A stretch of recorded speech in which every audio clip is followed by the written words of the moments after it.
గేలానికి గోపురంగానే ఎర్ర ఒకటి కడతాం, కట్టి ఆ చేపలకు వేస్తాం. వేసే విధానాన్ని చూపిస్తాం. మేము చేసే రిస్క్ అంతా మీకు చూపిస్తాం మీడియా పూర్వకంగా. చూడండి సార్. అంటే మనం చూడొచ్చు, మనోడు ప్రస్తుతానికి అయితే చాలా రిస్క్తో వేస్తున్నటువంటి గేలం వేస్తున్నాడు. లోపలికి వేస్తున్నట్టు దాన్ని అయితే చూడొచ్చు. ఒకసారి వేయండి. అట్లా వీళ్ళు అలా వేశారు. గేలం వేసిన తర్వాత సహజంగా చాలా సేపు ఉంటారు. అయితే ఇక్కడ నేను చూపించేది కూడా అంటే కొమ్ము కోణం చేప ఆ క్షణంలో వీళ్ళకి పడింది. ఇప్పుడు ఆ చేప పడాలని లేదు, అది కాదు. కానీ జరిగినటువంటి సందర్భాన్ని మీరు ఇలా గేలం వేసిన తర్వాత ఎంతసేపు ఉంటారు? ఇలా గేలం వేసి ఈ తాడుని పట్టుకొని ఇలా ఈడ్చుకుని వెళ్తాం. ఎంతవరకు చేపలు అయితే అంతవరకు ఈడ్చుకొని వెళ్తాం. ఒకవేళ చేప పడితే అదృష్టంతో తీసుకుని చంపుకుంటాం, లేదనుకుంటే చేప పడపోతే రిటర్న్ వచ్చేస్తాం.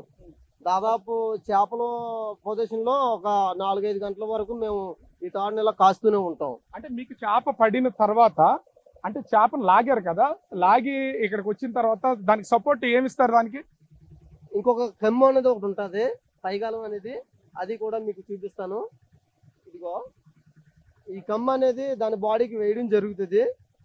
ఈ కమ్మి సహాయంతో ఆ చేపను మేము దక్కించుకోవడం జరుగుతుంది. అయితే ఈరోజు ఈ కమ్మి వేసే తరుణంలో ఈ యొక్క తాడు అనేది ఆ అబ్బాయి చేతికి చిక్కుకొని వెళ్ళిపోవడం జరిగింది. నెక్స్ట్ నేను సపరేట్ ఎత్తాడు, ఇలాంటిదే సపరేట్ ఇంకొకటి పట్టుకొని వెళ్ళడం జరిగింది.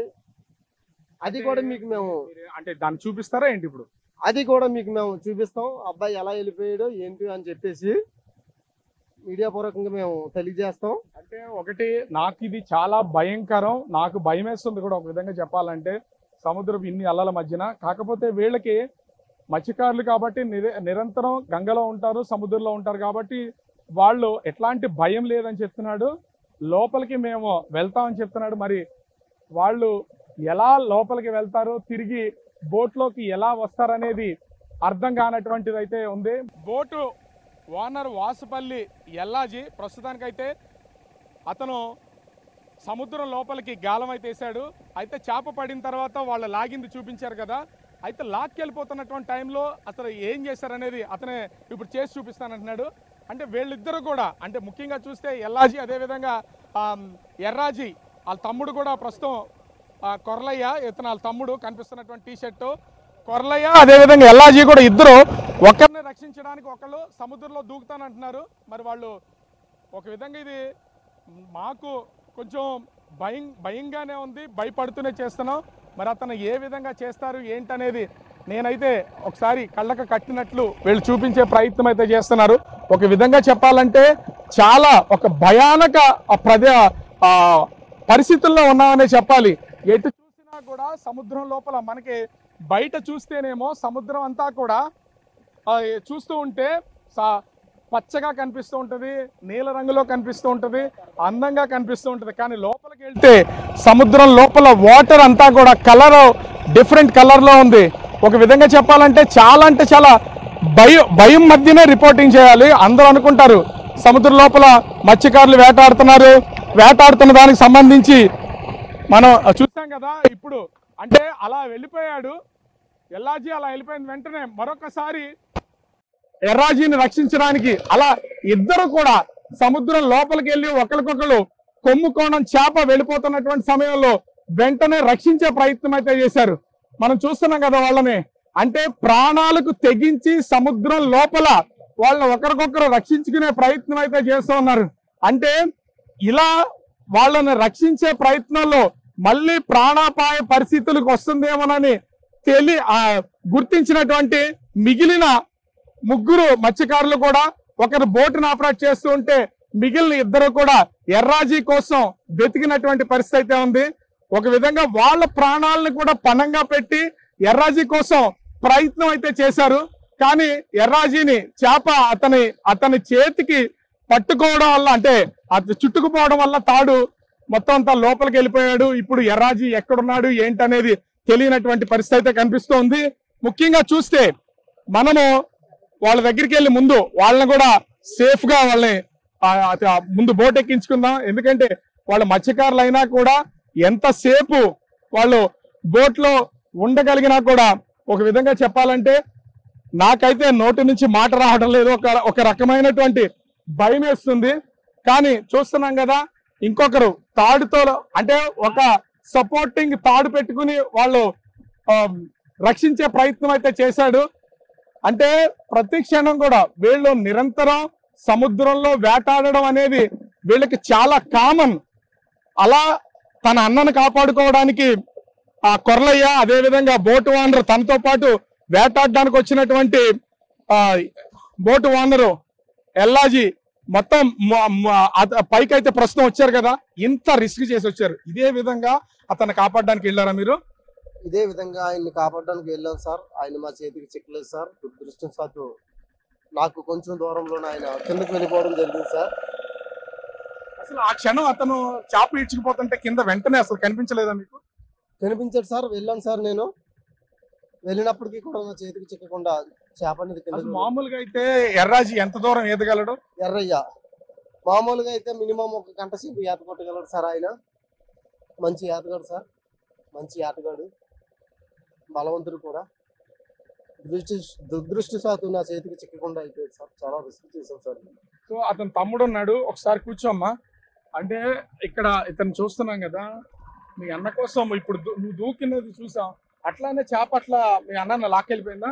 లాక్కెళ్ళిపోయింది సార్. అలా సేమ్ ఎలాగైతే చూపించాం అలాగే లాక్కెళ్ళిపోయింది. ఎంతసేపు అతన్ని రక్షించడానికి ట్రై చేశారు మీరు అసలు? ఒక అరగంట సేపు అలా ప్రాణాలు పోరాడి లాస్ట్ కి రక్షించలేకపోయాం సార్. ఇంకా తర్వాత ఇంటికి వచ్చేసారా?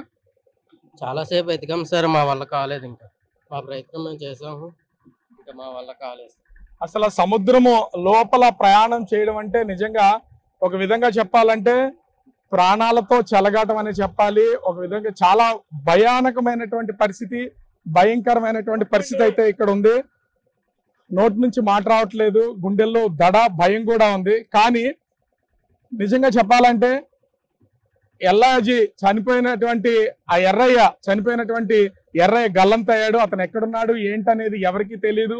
అతన్ని రక్షించే ప్రయత్నం ఎల్లాజీ గాని, అతని తమ్ముడు కొర్లయ్య గాని, మరొక వ్యక్తి గాని మొత్తం ముగ్గురు ప్రయత్నం చేసిన చివరికి కొమ్ముకోణం చేప అతన్ని అయితే సముద్ర లోపలికి తీసుకెళ్లిపోయింది. దాన్ని సముద్రం లోపల దూకి కళ్లకు కట్టినట్లు చూపించే ప్రయత్నం అయితే బిగ్ టీవీ అత్యంత సాహసోపేతంగా చేసింది.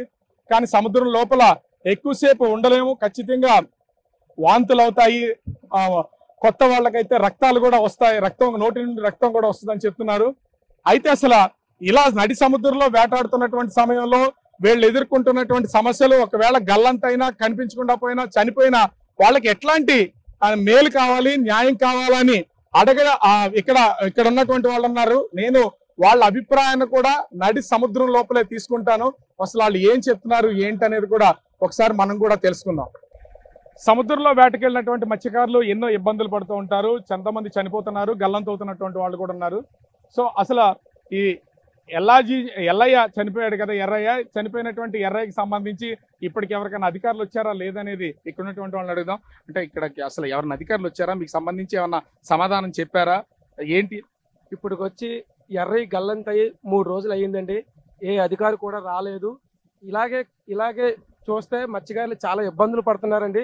గతంలో కూడా హుద్దులాంటి తుఫాన్లకి మా మత్స్యకారులు సముద్రంలోకి వెళ్ళి గల్లంతయ్యి ఇప్పుడు కూడా ఆచూ కూడా దొరకలేదు. ప్రభుత్వం మత్స్యకారుల మీద ప్రత్యేకమైన దృష్టి పెట్టి ప్రభుత్వం ఈరోజు ఎర్రయ్య గల్లంత అవ్వడానికి కారణం ఏంటంటే బోటుకి ఇంజిన్ లేదు. ప్రభుత్వం సబ్సిడీ ఇచ్చి ప్రత్యేకమైన జీపీఎస్లు కూడా సబ్సిడీ ద్వారా ఇచ్చి మత్స్యకారులు ఆదుకోవాలి. ఇదే కాదు, ఈ ఎర్రయ్య బాడీయే కాదు, చాలా బాడీలు పుడిమడకలు ఇప్పుడు కూడా సుమారుగా నాకు తెలిసి 20-30 మంది బాడీలు ఇలాగ సముద్రంలో గల్లంత అయ్యేసారు. ఇప్పుడు వచ్చి ఎర్రయ్య బాడీ గల్లంత అయ్యి 3 రోజులు అయినప్పుడు కూడా స్థానిక అధికారులు కానీ స్థానిక ఎమ్మెల్యే గారు కానీ ప్రభుత్వం నుంచి ఎటువంటి స్పందన లేకుండా ఉన్నది. ప్రభుత్వం ఒక్కసారి మత్స్యకారులు కూడా ఒక పెద్దపేటకు వేసి మత్స్యకారుల వైపు కూడా చూడాలని చెప్పేసి ప్రభుత్వాన్ని డిమాండ్ చేస్తున్నాం సార్. అంటే ఒకటి, అసలు సముద్రంలో ఎవరైనా గల్లంతైనా లేదా చనిపోయినా బాడీలు కనుక దొరక్కపోతే అసలు దాన్ని ఎలా క్లెయిమ్ చేయాలి? ప్రభుత్వం నుంచి ఏమైనా నష్టపరిహారం వస్తుందా ఏంటి? అసలు ఏమైనా జీవోలు ఏమైనా ఉన్నాయా? నా పేరు వాసుపిల్లప్పారావు, పూడిమడక మాజీ వైస్ ప్రెసిడెంట్ నేను. అయితే గతంలో 2015లో కాకినాడలో మా పూడిమడక నుంచి 2 మత్స్యకారులు చనిపోయారు. అయితే బాడీలు దొరకనందుకు ఇప్పటి వరకు కూడా వాళ్ళకి ఎటువంటి ఎక్స్గ్రేషియా ఇవ్వలేదు. కానీ ఇప్పుడు కూడా ఎర్రయ్య 3 రోజుల క్రితం గల్లంత అయ్యాడు ఊడిమడక సముద్ర తీరంలో. అయితే ఇప్పటి వరకు బాడీ కూడా ఎక్కడ దొరికినట్టు కూడా ట్రాస్ అయినట్టు కూడా అధికారులు కానీ ఎవరు కూడా మాకు తెలియపరచలేదు. అయితే మరి అసలు అధికారులు తెలియపరచలేదు, ఒకవేళ గల్లంతైన వాళ్ళ పరిస్థితి ఏంటి, వాళ్ళ కుటుంబ పరిస్థితి ఏంటి, కనీసం ఆర్థిక సాయం పరిస్థితి ఏంటి? అందుకని ప్రభుత్వం వారు స్పందించి, ఎందుకంటే ఇప్పుడు నారా చంద్రబాబు గారు ముఖ్యమంత్రిగా ఉన్నారు, పవన్ కళ్యాణ్ గారు ఉప ముఖ్యమంత్రిగా ఉన్నారు, లోకేష్ గారు మంత్రివర్యులు ఉన్నారు, వీళ్ళందరూ కూడా స్పందించి, ఎందుకంటే మా మత్స్యకారుల జీవనోపాధి ఎలా ఉంటుందంటే దినదిన గండం నీళ్ళ ఆయుస్సు. ఎందుకంటే సముద్రంలోకి వెళ్ళి వస్తారు, పొద్దుటి వరకు ఇంటి వరకు చేరని ఇంటి దగ్గర తల్లిదండ్రులు కానీ భార్య పిల్లలు కానీ ఎన్నో దేవుళ్ళకి దేవతలకి గంగమ్మ తల్లికి మొక్కుంటారు. అయినా తీరం వచ్చే వరకు కూడా అప్పుడు ఆశ ఉంటుంది. తీరం రాలేనప్పుడు ఆ మనిషి ఏమయ్యాడు, మనిషి తాలూకా బాడీ ఏమైంది, మనిషి తాలూకు ఆచూకీ ఏమైందని కూడా మాకు ఎటువంటి భయంగా ఉంటుంది. అయితే ప్రభుత్వాలు స్పందించి ఇప్పుడు ఇది వరకు బాడీ దొరకపోతే ఇప్పటి వరకు ఎటువంటి ఎక్స్రేస్ ఇవ్వట్లేదు కాబట్టి బాడీ సముద్రంలో దొరికే పరిస్థితి లేదు కాబట్టి ప్రభుత్వం దీన్ని మార్చాలి, జీవోను మార్చాలి. ఏం జీవో ఉంది అసలు, ఆ జీవోలో ఏముంటుంది? ఇది వరకు 7 సంవత్సరాల వరకు బాడీ ట్రేస్ అవ్వకపోతే ప్రభుత్వం వాళ్ళు కానీ పోలీసులు కానీ ఎఫ్ఐఆర్ కట్టకుండా ఎటువంటి కూడా ఓన్ సర్టిఫికేట్ ఇవ్వకుండా వాళ్ళకి ఎటువంటి ఎక్స్రేస్ రావట్లేదు. అది మార్చి ఇప్పుడు ప్రభుత్వం వారు, ఎందుకంటే మత్స్యకారుడు చనిపోతే ఒక కమిటీ వేయండి, ఒక కలెక్టర్ గారు, ఆర్డీఓ గారు, ఎంఆర్ఓ గారు వీళ్ళందరితో కమిటీ వేయించి నిజ నిర్ధారణ చేసి వాడు చనిపోయారని నిర్ధారణ చేసి ఆ కుటుంబాన్ని ఆదుకొని వాళ్ళకి అంటే ప్రభుత్వం తరపు నుంచి ఏ విధమైన రాయితీలు అంటే ఎక్స్రేస్ వస్తుంది అన్ని ఇప్పిస్తారని మరీ కోరుచు.